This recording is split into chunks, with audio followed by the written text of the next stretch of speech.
اعوذ باللہ من الشیطان الرجیم بسم اللہ الرحمن الرحیم وَإِن جَاهَدَاكَ عَلَىٰ أَن تُشْرِكَ بِي مَا لَيْسَ لَكَ بِهِ عِلْمٌ فَلَا تُطِعْهُمَا۔ لیکن دیکھیے یہ ہے اللہ تعالیٰ کی تعلیم، اس کے اندر کیا توازن ہے۔ اس کا یہ مطلب نہیں ہے کہ والدین کے سارے حقوق ہی ساقط ہو گئے۔ اگر والدین مشرک ہیں، تمہیں شرک کرنے کا حکم دے رہے ہیں تو ان کا یہ حکم تو نہیں مانو گے، لیکن ان کے ساتھ حسن سلوک پھر بھی کرنا ہے۔ والد تو ہے نا، وہ والدہ تو ہے نا۔ وَصَاحِبْهُمَا فِي الدُّنْيَا مَعْرُوفًا، دنیا میں ان کے ساتھ رہو بہتر انداز میں، صحیح انداز میں خدمت ان کی کرو، اگر انہیں ضرورت ہے تو اپنا مال ان پر خرچ کرو۔ اس کے اندر یہ نہیں ہوگا کہ سارے حقوق ساقط ہو گئے، اب انہیں گالیاں دینی شروع کر دو یا ان کو جو ہے ستانا شروع کر دو، نہیں۔ لیکن اگر وہ اللہ کے حکم کے خلاف کوئی حکم دیتے تو مت مانو۔ وَاتَّبِعْ سَبِيلَ مَنْ أَنَابَ إِلَيَّ، اور پیروی کرو اس شخص کے راستے کی کہ جو میری طرف اپنا رخ کر چکا ہے۔ یعنی والدین کا اتباع نہیں ہے، والدین کی اطاعت نہیں ہے، والدین کے ساتھ حسن سلوک ہے۔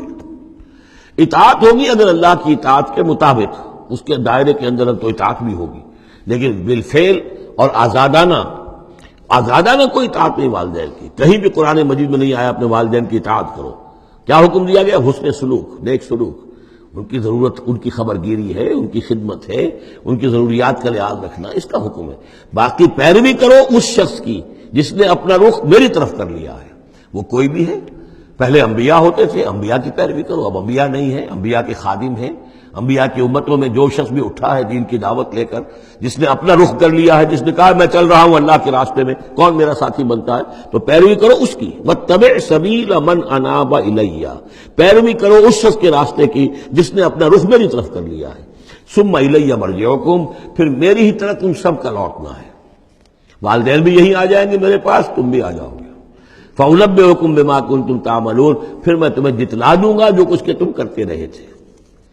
اب یہاں بیچ میں جو آگے اللہ کی طرف سے آگے آئی، حضرت لقمان کی نصیحت صرف ابھی ایک آئی تھی، یا بنی لا تشرک باللہ ان الشرک لظلم عظیم، اے میرے بچے شرک مت کرنا اللہ کے ساتھ، اس لیے کہ شرک جو ہے بہت بڑا ظلم ہے، بہت بڑی ناانصافی ہے۔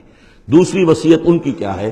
یا بنی انہا ان تک مثقال حبۃ من خردل فتکن فی صخرۃ او فی السماوات او فی الارض یأت بها اللہ ان اللہ لطیف خبیر۔ اے میرے بچے، عمل خواہ وہ نیکی کا ہو خواہ بدی کا ہو، انہا، ہا کی ضمیر ہے عمل کی طرف، عمل خواہ ایک رائی کے دانے کے ہم وزن ہو۔ اب یہ سب سے چھوٹی چیز، رائی کا دانہ، فتیلہ، نقیرہ، یہ تین چیزیں آتی ہیں قرآن مجید میں عام طور پر چھوٹی شے کے لیے، لا یظلمون فتیلہ، لا یظلمون نقیرہ، اور یہ کہ رائی کا دانہ، رائی کا دانہ بہت چھوٹا، تو چاہے وہ نیکی یا بدی ہو، رائی کے دانے کے ہم وزن۔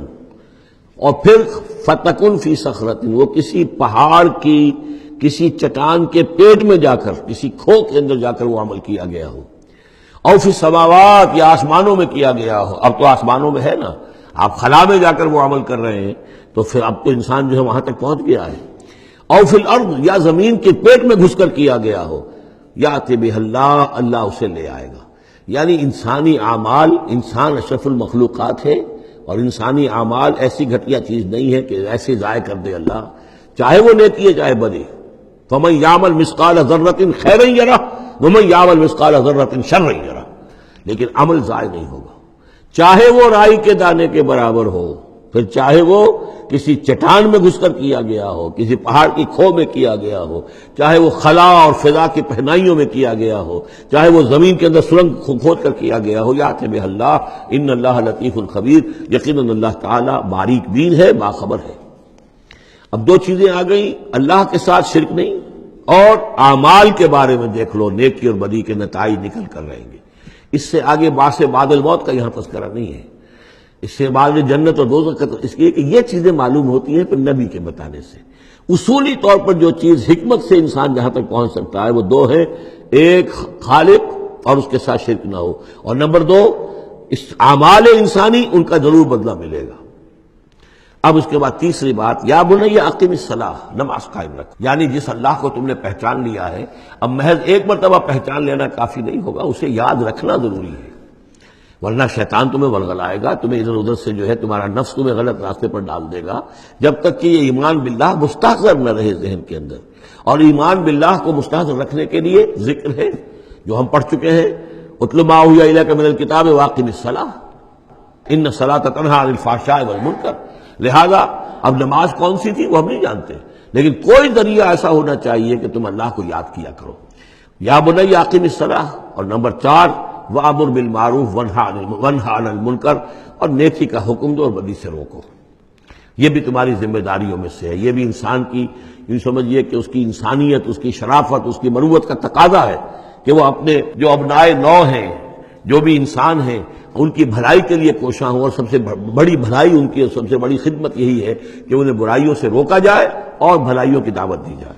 وَاصْبِرْ عَلَىٰ مَا أَصَابَكَ. اور یہ بھی جان لو کہ اگر یہ امر بالمعروف و نہی عن المنکر کرو گے تو تکلیفیں آئیں گی، مصیبت آئیں گی. پسند تو کسی کو نہیں ہے کہ آپ اس پر تنقید کریں.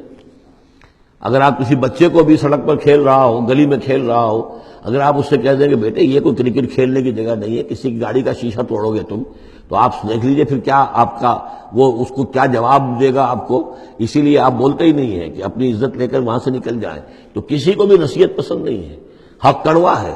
لہذا آپ اگر حق کہنا ہے اور نصیحت کرنی ہے تو پھر تیار رہو کہ وہ ممکن ہے تمہیں پلٹ کر گالی دے دے، وہ کہے کہ تم پہلے ذرا اپنے دامن کو دیکھو تمہارے کتنے دھبے ہیں. اب جو بھی ہو برداشت کرو. اور اگر کوئی بڑی بات ہے، اگر فرعون کے سامنے جا کر حق کہو گے تو وہ تو کہے گا کہ میں تمہیں جیل میں ڈالوں گا. تو اس طریقے سے یہ وَاصْبِرْ عَلَىٰ مَا أَصَابَكَ. پھر جو شے بھی تم پر آئے اس پر صبر کرو.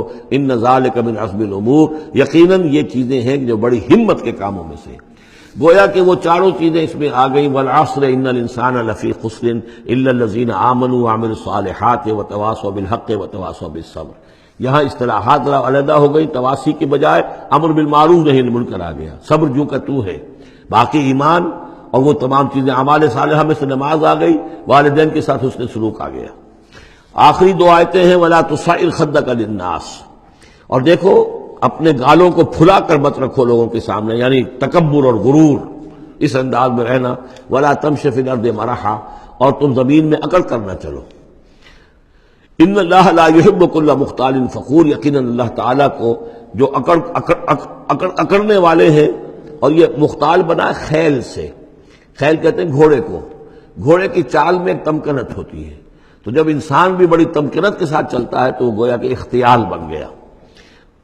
لا يحب كل مختال فخور. شیخی کھوڑے، فخر کرنے والے، اکڑنے والے اللہ کو پسند نہیں ہے. یہ مضمون سورہ بنی اسرائیل میں بھی آ چکا ہے. وَلَا تَمْشِ فِي الْأَرْضِ مَرَحًا إِنَّكَ لَن تَخْرِقَ الْأَرْضَ وَلَن تَبْلُغَ الْجِبَالَ طُولًا. تم کتنا ہی پاؤں مار کر چلو ہماری زمین کو پھاڑ نہیں سکتے. اور کتنی گردن اکڑا لو، اونچے ہو جاؤ، سینہ تان لو اور اوپر ترا بھی چڑھا لو، لیکن یہ کہ تم پہاڑوں کی اونچائی تک نہیں پہنچ سکتے. آخری بات فرمائی وَاقْصِدْ فِي مَشْيِكَ. اپنی چال میں میانہ روی اختیار کرو. یہ میانہ روی ہر اعتبار سے، چال میں بھی، خرچ میں بھی. وَالَّذِينَ إِذَا أَنفَقُوا لَمْ يُسْرِفُوا وَلَمْ يَقْتُرُوا وَكَانَ بَيْنَ ذَلِكَ قَوَامًا. یہ ایک مچور شخصیت کا کہ اس کے اندر ہر اعتبار سے معلوم توازن ہو، انتہا پسندی کسی بھی اعتبار سے نہ ہو. وَاقْصِدْ فِي مَشْيِكَ وَاغْضُضْ مِنْ صَوْتِكَ. اور اپنی آواز کو پست رکھو. اس کا مطلب کیا ہے کہ کہیں کوئی آرگومنٹ ہے، کوئی جھگڑا ہو گیا ہے تو آواز کو بلند کرنے کی کوشش نہ کرو، بات اپنی کرو. عام طور پر یہ ہوتا ہے کہ جب آدمی دیکھتا ہے کہ میری دلیل تو کمزور پڑ گئی تو پھر وہ اپنی آواز کی والیوم بڑھا کر کوشش کرتا ہے کہ کمپنسیٹ کرے کہ دلیل عقلی اعتبار سے تو کمزور ہے لیکن میری آواز جو ہے وہ اس کے اندر وزن پیدا کر دے. وَلَا وَاغْضُضْ مِنْ صَوْتِكَ. اور دیکھو إِنَّ أَنكَرَ الْأَصْوَاتِ لَصَوْتُ الْحَمِيرِ. آواز جو گدھے کی ہوتی ہے وہ ڈھیچو ڈھیچو جب کرتا ہے تو بلند تو وہ بہت ہوتی ہے لیکن کس قدر ناپسندیدہ آواز ہے، کتنی ناپسندیدہ آواز ہے. تو آواز کی بلندی کوئی حسن نہیں ہے. اصل تو یہ شے ہے کہ آپ جو بات کہیں وہ وزنی ہو، وہ دلیل کے ساتھ ہو اور وہ آپ اپنی بات کو منوا سکیں اس کے حوالے سے. تو یہ ہے 8 آیات پر مشتمل جو رکوع ہے، یہ دوسرا رکوع سورہ مبارکہ کا. یہ ہمارے اس منتخب نصاب کا تیسرا سبق ہے. صدق اللہ العظیم.